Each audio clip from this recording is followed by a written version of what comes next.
Hello friends, today we will discuss paper 1 of UPSC CMS 2021 and we will discuss all the questions and we will rule out the incorrect option and we will find out the correct option. So let's start with the first question. So first question is, a 60-year-old man come to the emergency with the history of chest pain which is acute in onset. The ECG shows ST depression, T-wave inversion. Cardiac biomarkers in the blood are not elevated. So when cardiac markers are not elevated, then we can say that it is not a MI. So but acute condition in which the chest pain is present, so it can be a acute coronary syndromes, other acute coronary syndromes such as the angina. So what will be the appropriate management? So in we know that in MI we give MONA, morphine, oxygen and nitrate and antiplatelets. Also we can give the heparin, or also we can give in the ST elevation MI the streptokinase or other clotbusters. So here we will not give streptokinase because it is not a MI and it is also not a ST elevation MI. So we will not give streptokinase. We will not give metoprolol. Metoprolol is not used in a acute coronary syndrome. Also digoxin is not used in a acute coronary syndrome. So the most appropriate answer for here is the antiplatelet and the low molecular weight heparin, which can be given subcutaneously.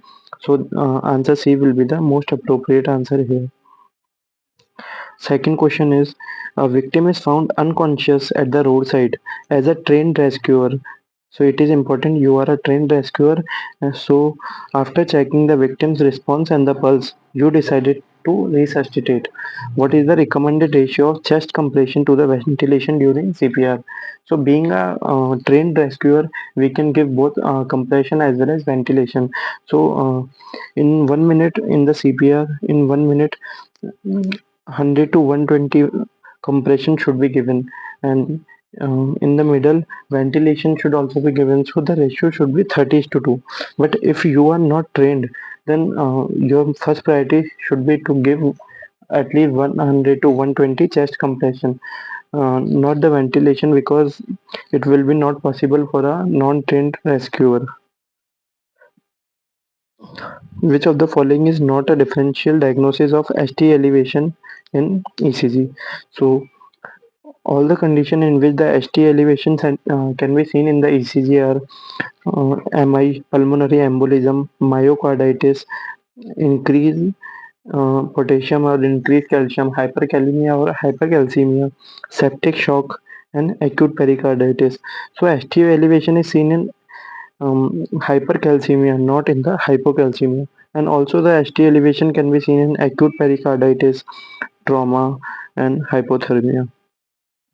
So answer here will be hypocalcemia, in which the ST depression is seen. Another question is, which of the following is a non-shockable rhythm in respect to the use of automatic external defibrillator?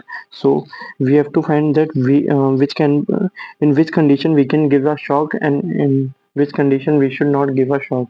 So rhythm can be shockable and non-shockable.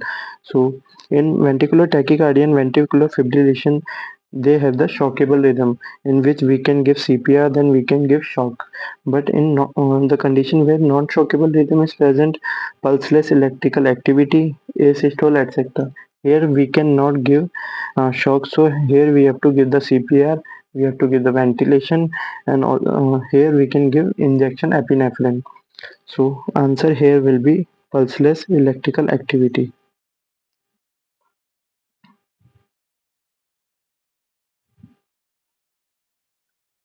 Next question is, a 50-year-old man reports to emergency with the breathlessness, palpitation, acute chest pain.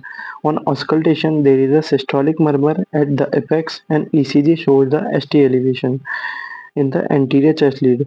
Which of the following would be the next choice of investigation? So here the acute chest pain is present and ST elevation is also present. So acute chest pain plus ECG changes, and in which we can see ST elevation, it points towards the ST elevation MI. So ECG is already done. So second investigation that we should do in the case of MI would be cardiac markers such as troponin T and I to find whether it is a MI or not. Next question: Which of the following is ECG finding? Which of the following ECG finding are manifestation of digital intoxication? So we know that in the digital intoxication we can see ventricular bigeminy in ventricular tachycardia, and atrial flutter is not seen in the digital intoxication, but we can see atrial tachycardia with variable block. So answer will be 1, 2, and 4. So this would be the option. Next question is, according to modified WHO classification of heart disease in pregnancy, which cardiac lesion is contraindicated for pregnancy? So, which cardiac lesion is contraindication for pregnancy? So, not all the cardiac condition are contraindication for pregnancy, such as hypertrophy. HOCM is not a contraindication. Uncomplicated small or mild pulmonary stenosis is also not contraindication. Successfully repaired tetralogy of Fallot is also not a complication, but pulmonary artery hypertension and left-sided heart failure both are the absolute contraindication for the pregnancy. So, answer here will be pulmonary artery hypertension. A 35-year-old patient present in the emergency with a sudden onset palpitation. His heart rate is 150 per minute and gets reverted after a carotid massage. So it is a simple question. Here we have given the carotid massage. Already the heart rate is so much that it is a tachycardia, and when we gave a carotid massage, then the condition is reverted.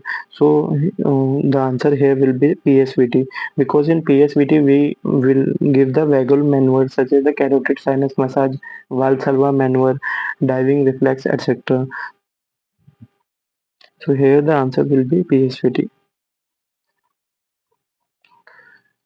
Which of the following statement is correct regarding the opening snap? So opening snap occurs due to the opening of the AV valves, which is seen in the diastolic phase between S2 to S1. So, and it is a high pitch sound. So between S2 to S1 we can see this is the opening snap, and it is a diastolic sound. So it is a diastolic sound and it is a high pitch sound. So answer here will be, it is a high pitch and the diastolic sound. It is due to opening of stenoid aortic valve. No, it is due to the opening of the AV valves. It indicates pulmonary artery hypertension. No, it is also incorrect, and it precedes the aortic component of second heart sound. No, no, no. It is also incorrect. A 35-year-old laborer worker consulted a local medical practitioner for a recurrent attack of the chest pain. So, a laborer is experiencing a recurrent attack of chest pain, and his elder brother has a similar complaint and died at the age of 40. So, there is a history of the sudden death or death in the family. The laborer was advised to take sublingual nitroglycerin at the time of the chest pain, but after taking nitroglycerin, the chest pain increased in intensity. So, what it is there? What is the most likely diagnosis? So here we can see that there is a history of sudden death, and also after giving the nitroglycerin, the condition worsens. So it is seen in the case of HOCM, because in HOCM there is a of outflow of there is a left ventricular outflow obstruction, and by giving the sublingual nitrate, there is generally a decrease in the afterload, which can increase this left ventricular obstruction. So it will lead to the worsening of the condition. So answer here will be HOCM.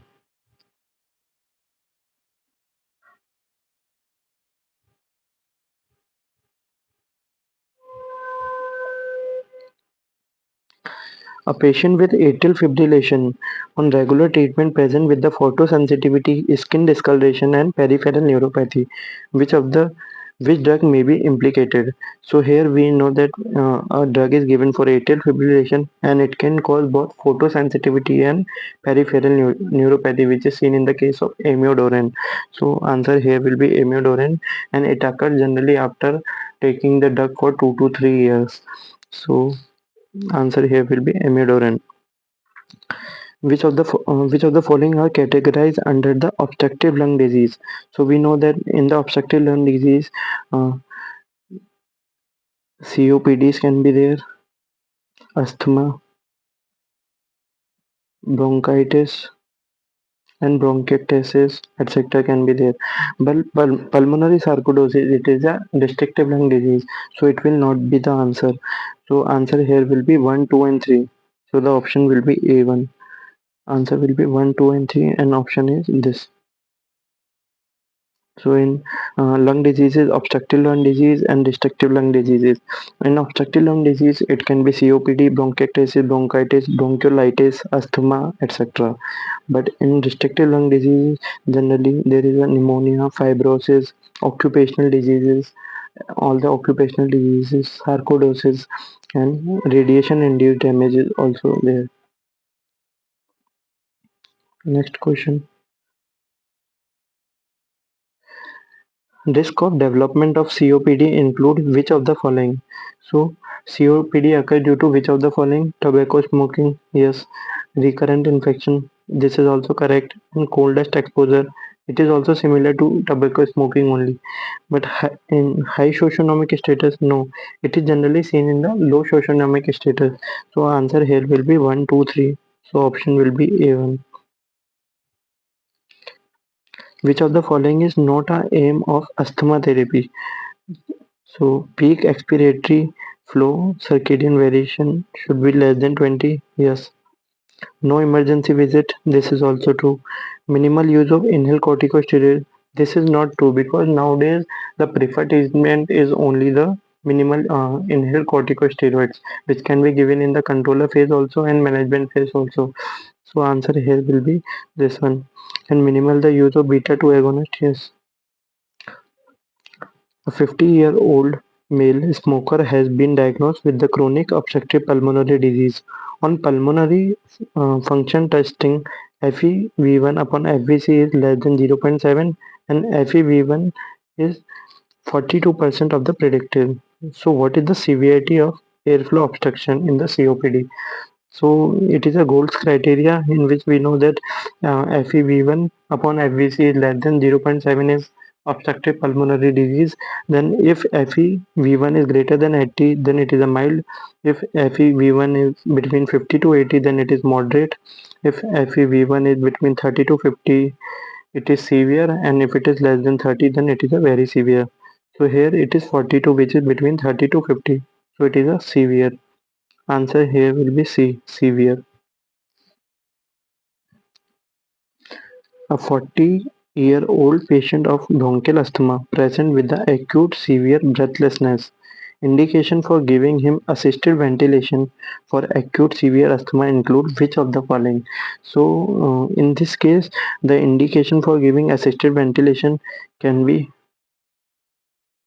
PaO2 of less than 60 and PaCO2 of greater than 45, because here we can see that the PaCO2 is increasing and PaO2 has decreased very much. So here we have to give the assisted ventilation.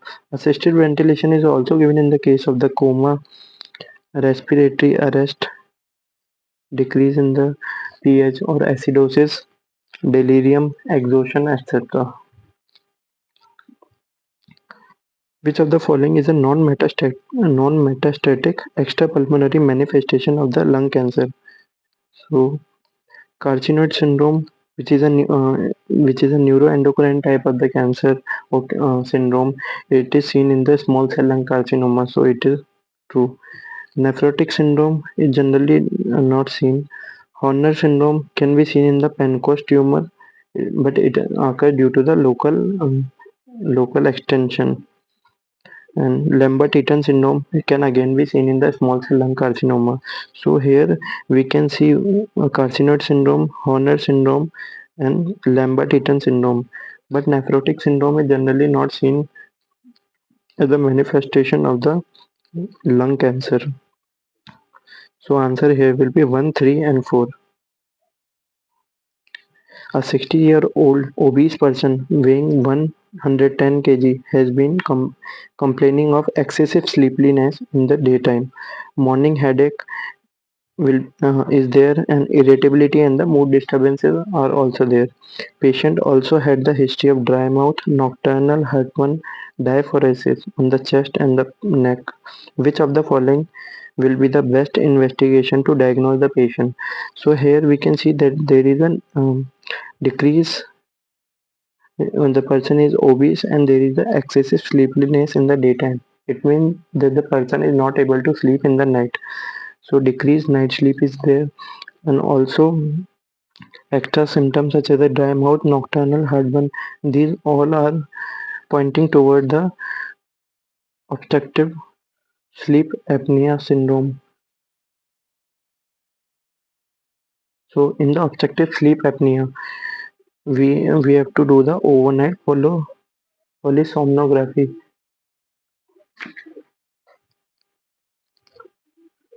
Obstructive sleep apnea syndrome. Here we can see that some episodes are apneic episodes during the sleep, and some episodes can be hyperapneic. So we have to calculate the AHI index, which is the apnea hyperapnea.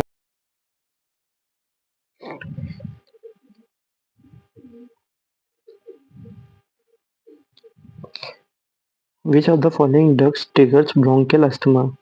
So uh, sulfonamides, no, it do not trigger bronchial asthma. NSAIDs or aspirin, yes, they can trigger bronchial asthma. ACE inhibitors can also trigger asthma because they decrease the kinin breakdown, due to which there is increase in the bronchoconstriction, so asthma can be increased. And beta blockers, because beta agonist is the treatment of the asthma, so if we give beta blocker, then they can worsen the case of the asthma. So answer here will be 2, 3 and 4. So this option, D option will be there. A patient with Crohn's disease underwent ileal dissection. Which of the following complication may develop? So ileum is resected. Ileum is important for the um, so when the ileum is important for vitamin B12 absorption, and also important for other important nutrient absorption. So here we have to see the options. Oxalate rich renal calculi. Yes, it can occur as a complication because there will be increased oxalate absorption. Diarrhea will be there. Yes, fat malabsorption will be there because some of the fat is absorbed in the ileum. Then hypernatremia, then no. Hypernatremia will be there because there is a diarrhea is also there, so hypernatremia will be there. So answer will be 1, 2 and 3. So option will be A1. Protein losing enteropathy due to obstruction of intestinal lymphatic vessels is seen in which of the following condition? So here we can see the options. Intestinal telangiectasia, yes, it is true. Constrictive pericarditis is also true. Eosinophilic gastroenteritis, no. Fipple's disease, in this we can see the protein losing enteropathy. So answer here will be 1, 2 and 4. Option will be B.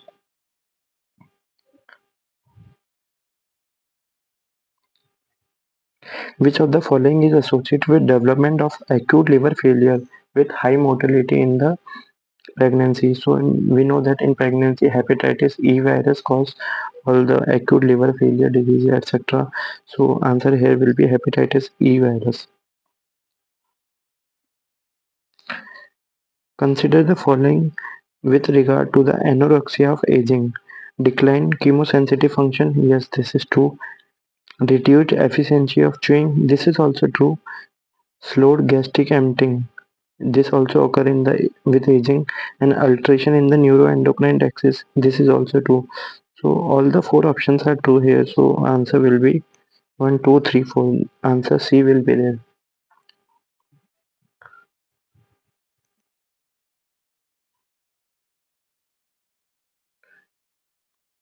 Consider the following statement.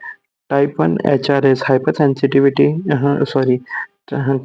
type 1 HRS hepatorenal syndrome is characterized by rapid deterioration. Yes, this is true. Type 1 is very rapid and type 2 is slow. So type 2 HRS is slow. This is also true. Type 1 is rapid and type 2 is slow. HRS is seen in the patient with the large ascites. This is also true because HRS is seen generally after the liver failure, which lead to the ascites, and this will lead to the hepatorenal syndrome. So all the three options are correct. Treatment will be midodrine, octreotide plus IV albumin, and best is liver transplantation because we have to treat the liver pathology first. So to treat the ascites and hepatorenal syndrome. Which of the following is the serological biomarker? Serological marker for immunization with hepatitis B vaccine. So in hepatitis B vaccine we give HBsAg. So against HBsAg antibody HBsAg will be there. So anti-HBs we can find in the as a serological marker after the immunization. Infection of which of the following organisms can cause a syndrome which is clinically indistinguishable from achalasia? So we know that achalasia-like syndrome is also caused by the trypanosoma cruzi. It will damage to the intramural autonomic ganglionic cells over there. So the condition is similar to achalasia cardia. So answer here will be trypanosoma cruzi. Which of the following statement is respect to the Helicobacter pylori is correct? So it is a gram positive? No, it is a gram negative. So this option will be wrong.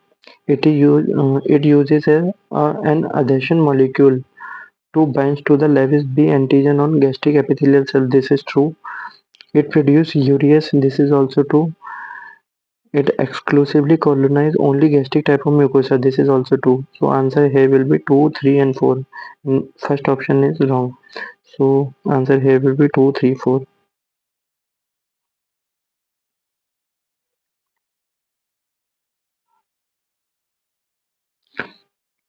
Quadruple therapy regimen or OBMT regimen for Helicobacter pylori eradication comprises of which of the following drugs? So here we know that in OBMT, one PPI should be there, two antibiotics should be there, and one ulcer protector should be there. So PPI should be there, ulcer protector should be there, and two antibiotics should be there. So in option one PPI is there, bismuth substrate which is also protective is there, and metronidazole and tetracycline. These two antibiotics are there, so this option is correct. And all other option we can see that either PPI is not present or also protective is not present. So best answer here will be A. Cystic fibrosis disorder is, it is a direct question, it is a fact based question, and we have to directly remember it. It is a autosomal recessive and it is mostly asked in all exams.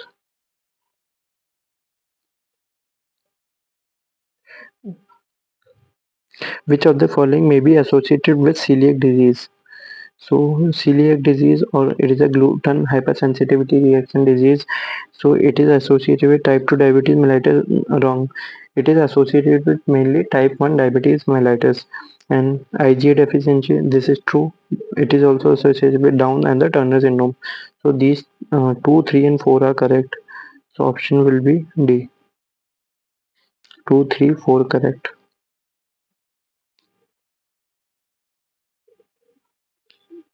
Which of the following regarding the celiac disease is correct? So we have to find the correct options. There is a strong association of the disease with the human leukocyte antigen HLA DQ8 and DQ2. So this is true. There is an intolerance to gluten found in the wheat, rye, barley and oats. This is also true. In the elderly, the patient present with the symptoms ranging from the fluoride malabsorption, weight loss, anemia to the oral ulceration, dyspepsia and bloating. This is also true. In a suspected patient, a small bowel biopsy is contraindicated. Wrong. Biopsy or the small bowel biopsy is very important for the gluten disease, and it is an investigation of choice to find the gluten disease. So answer here will be 1, 2, 3 are correct, and the fourth one is wrong. Asymptomatic bacteriuria is defined as the presence of more than, this is a direct question, it is more than 10 raised to the power of 5 organisms per ml. So in the urine of apparently healthy asymptomatic patient. Renal transplant offer the best chance of long-term survival in end-stage renal disease and is cost-effective. Which of the following is not a contraindication to renal transplantation? So active malignancy, this is a contraindication. Children less than 7 years is also a contraindication. Adult more than 75 years is also a contraindication. And diabetes mellitus is also. So all are the contraindications. So none of the answer is true here. Which of the following mechanism for anemia in chronic kidney disease?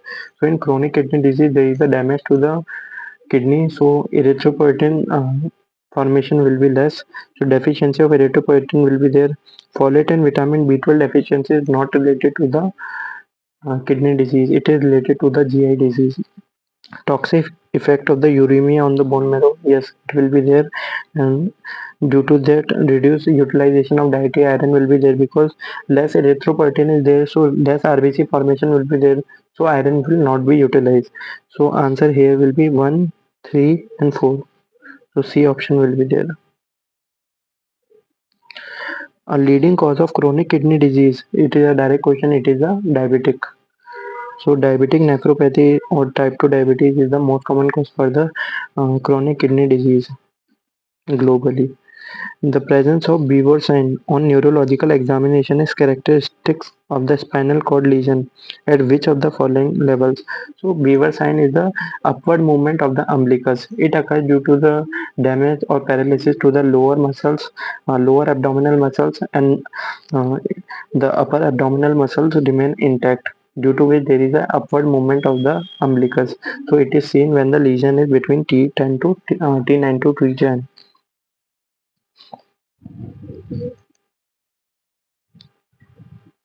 Which of the following is the correct regarding the lower motor neuron type of lesion? In the lower motor neuron type of lesion, the flaccid paralysis is there, decreased tone, different reflexes are there, and clonus is absent, etc. So fasciculation is absent. This is all wrong. Fasciculations are present. Deep tendon reflex are increased. Wrong. And deep tendon reflexes are decreased. Clonus is present. No. Decreased tone is there and clonus is absent. Plantar reflex show the plantar flexor response. Yes, this is a Babinski negative. So this is seen in the lower motor type of lesion. Which of the following is the single strongest risk factor for the dementia? So it is a increasing age because it has 100% occurrence of the dementia with the increased age. Almost 100% occurrence is there with the increased age, and it generally increase after the age of 50 years. And also there is a risk of Alzheimer's in the old age, so Alzheimer also lead to the dementia. Massive retinal hemorrhage with the blood and the thunder appearance and vision loss is caused by which of the following? So there is a blood and the thunder appearance, massive hemorrhage is there, and the vision loss is there. So it is a direct question, it is seen in the CRVO. Extensive retinal bleeding is there, and also the appearance is blood and the thunder appearance. Visual hallucination is characteristic of which of the following type of dementia? So we can remember by visual, VI, and Lewy, VV. So it is a diffuse Lewy body dementia. It is also a direct question. We have to remember the features of all the type of dementia, and in this we can see that in the diffuse Lewy body dementia, visual hallucinations are there. 37-year-old mother of two children has bilateral headache that worsen with the emotional stress. Pain is less severe in the early part of the day but become more severe in the evening. There is tenderness over the skull vault. Both children are not doing well in the school. What is the most likely diagnosis? So here is a bilateral headache that worsen with the emotional stress.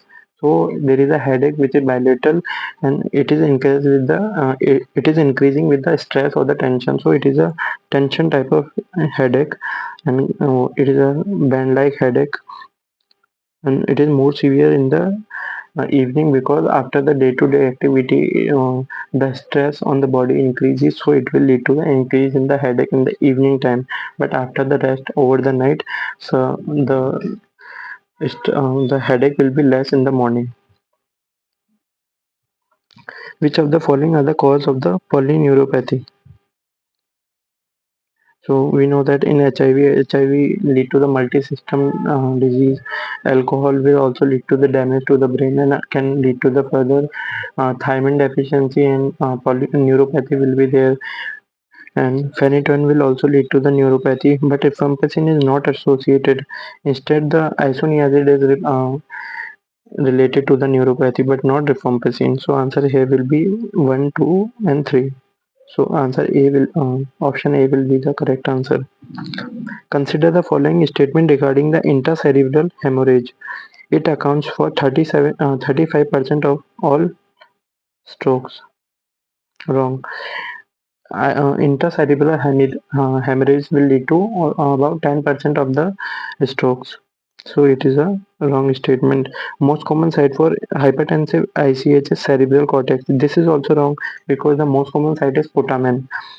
Use of cocaine and methamphetamine is frequently cause of the stroke in young age. Yes, this is true because these are the addictive drugs and they will directly damage the brain. Hypertensive ICH usually results from the spontaneous rupture of the small penetrating arteries deep in the brain. This is also true. So answer here will be 3 and 4 are correct and first and 2 are wrong. So answer will be C.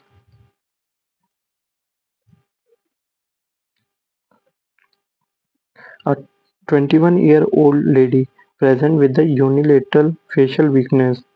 She is unable to close her eyes on the affected area and there is vesicles in the. So this is a direct question. This is a Ramsay-Hunt syndrome. Here we can see vesicles and then the patient is unable to close her eyes. So it is a feature of Bell's palsy. So seventh nerve will be damaged here. So answer will be seventh cranial nerve palsy is there. Lesion of dominant parietal lobe can cause which of the following? Dysphagia, this is true. Acalculia, this is also true. Dyslexia is also true. Contralateral neglect. So, contralateral neglect is seen by the non-dominant damage and parietal lobe damage. So, and anosognosia and apraxia and contralateral neglect is all are the feature of non-dominant parietal lobe damage. So answer here will be 1, 2 and 3. So answer option A will be correct. Which of the following are the clinical feature of neurofibromatosis 1? So we know that neurofibromatosis is autosomal dominant and optic glioma can be seen, list nodules can be seen, cafe or lead macules can be there, and the first degree relative will also present with the disease. So these are the very common findings in the neurofibromatosis 1. Also angiomas will be there, axillary freckles will be there, neurofibromatosis will be there, but cutaneous schwannomas will not be there because it is seen in the neurofibromatosis type 2 or 2. So answer will be 1, 2 and 4. So in neurofibromatosis 2, it is also autosomal dominant. Bilateral vestibular schwannoma are there, cutaneous schwannoma are there, meningioma will be there, juvenile sub subcapsular cataract will be there. So answer here will be B. Which of the following are the feature of Parkinson disease? So in the Parkinson disease, we know that the feature are BTR, bradykinesia, tremors, which are the resting tremors, and rigidity. So bradykinesia will be there, rigidity will be there, and spastic gait no. But mask-like faces, this will also be there. So answer will be 1, 2, and 4. Spastic gait is seen in the pyramidal tachycardia, not in the Parkinson. Which of the following statement is correct for the individual with the blood group AB? So in AB blood group, we know that the RBC will have A and B antigen, and in the plasma there will be no antibody. So answer will be A and B antigen on RBC and no antibody on the plasma. This is correct.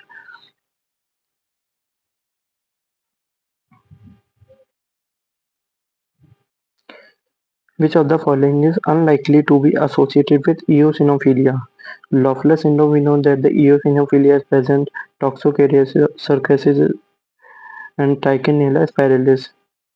Here also eosinophilia is present, but not in the tuberculosis. Tuberculosis is not related to the eosinophilia.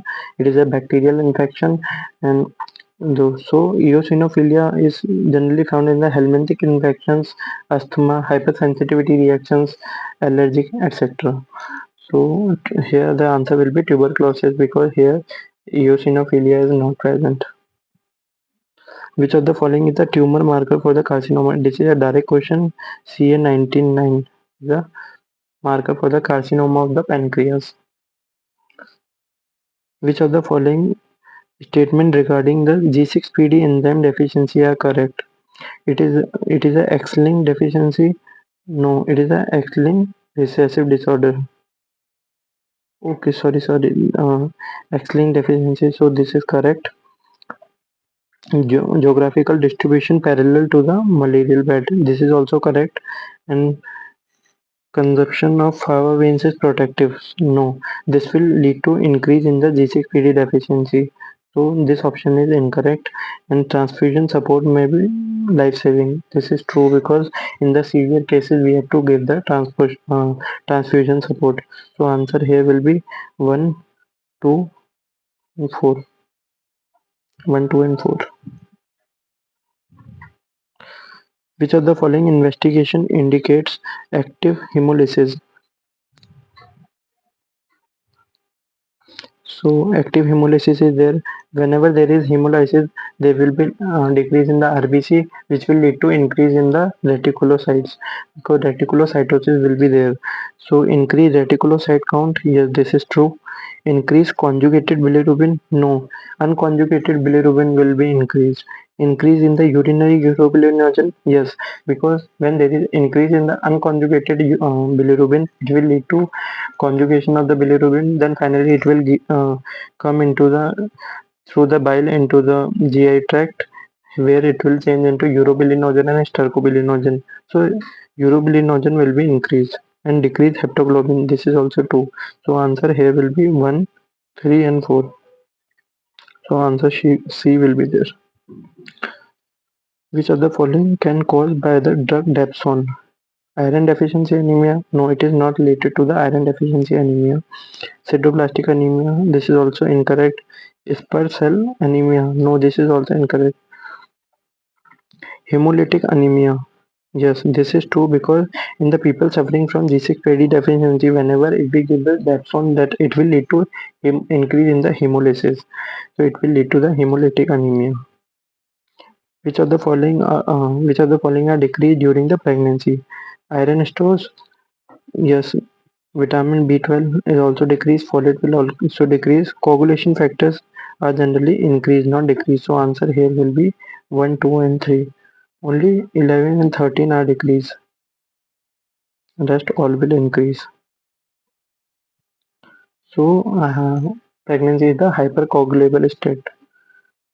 Which of the following drugs can cause direct 10A inhibition? So here we can see in the apixaban, in the name only there is a 10A inhibition of 10A. So answer will be apixaban. A 20-year-old girl present with the heavy menstrual bleeding, fatigue in her arms and blood blisters in mouth. Her complete blood count shows hemoglobin 7 gram per dl Total leukocyte count is 8700 cells per microliter and platelets count is 6000 per microliter, with peripheral smear showing the large platelets. So platelets count is also less and the large platelet is present, so it points toward the ITP. So in ITP we have to give the initial treatment. What is the best initial treatment is also best initial treatment will be steroids, which is the high dose glucocorticoids with IVIG. We can also give the rituximab and anti-ROD, but we have to here give the corticosteroid and IVIG for the initial treatment. Which of the following present with the melasine, breathlessness, off and on, and paresthesias? She is a vegetarian in diet, and investigation revealed hemoglobin which is 6.2, so anemia is there. MCV is 128, so it is a macrocytic anemia. So also macrocytosis can be seen in the smear, and neutrophilic hypersegmentation is there. So this is a feature of the megaloblastic anemia which is caused due to the vitamin B12 deficiency. So answer here will be megaloblastic anemia. Which of the following is the most common dermatological manifestation in the diabetes mellitus? So in diabetes mellitus, the most common manifestation is xerosis and the pruritus. So answer here will be A. Other manifestation can be there such as the acanthosis nigration, black velvety lines will be there on the neck.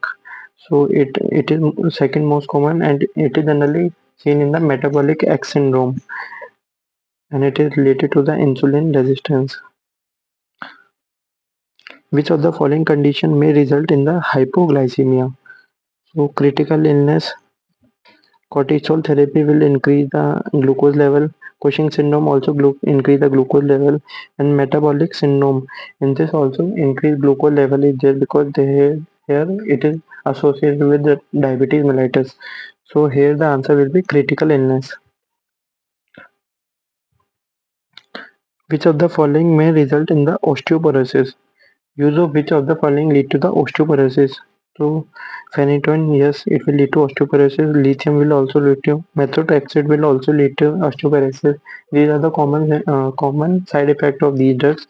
But azathioprine, there is no side effect of azathioprine as the osteoporosis or decreased bone density. So answer here will be 1, 2, and 3.